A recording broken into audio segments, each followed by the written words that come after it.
अस्सलाम वालेकुम, क्या हाल है तमाम देखने वालों का। आई होप कि आप सब खुश होंगे, मज़े में होंगे।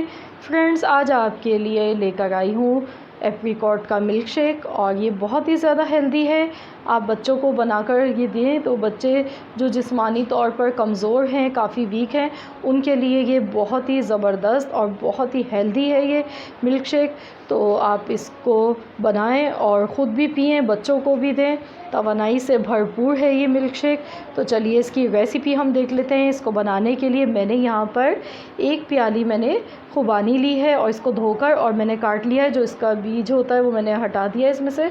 तो अब हमने ब्लेंडिंग जार ले लिया है। 1 प्याली हमारे पास खुबानी है, ये हमने डाल दी है। अब मेरे पास यहाँ पर 2 गिलास के बराबर दूध है। दूध को मैंने बॉइल्ड कर लिया था, उसके बाद मैंने इसको ठंडा कर लिया अच्छी तरह से। दूध बहुत ज़्यादा ठंडा होना चाहिए।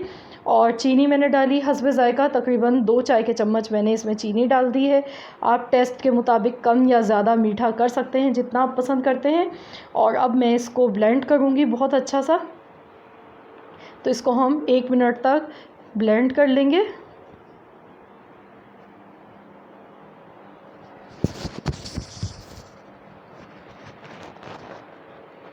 और ये बहुत ही ज़्यादा आपके लिए हेल्पफुल रहेगा, क्योंकि ये बहुत ही ज़्यादा हेल्दी मिल्क शेक है और टेस्ट में भी ये काफ़ी मज़े का बनता है।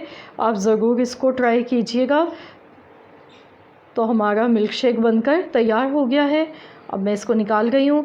मैं इसमें आइस क्यूब्स नहीं यूज़ कर रही हूँ, क्योंकि हमने दूध पहले ही हमारा ऑलरेडी बहुत ज़्यादा ये चिल था, ठंडा था। मैंने फ्रिज में इसको रख दिया था बॉयल करने के बाद। तो अब हमने ये मिल्क शेक तैयार कर लिया है। आप इसको फ़ौरन सर्व कर लें। इसको ज़्यादा रखना नहीं चाहिए। जब आपको पीना हो आप उसी टाइम इसको बनाएं और फ़ौरन आप इसको सर्व कर लें। तो हमारा ये मज़ेदार सा मिल्क शेक तैयार हो गया है। रेसिपी अच्छी लगे वीडियो को लाइक कर दें। मिलते हैं इंशाअल्लाह ताला बहुत जल्द एक और नई रेसिपी के साथ। जब तक के लिए अल्लाह हाफ़िज़।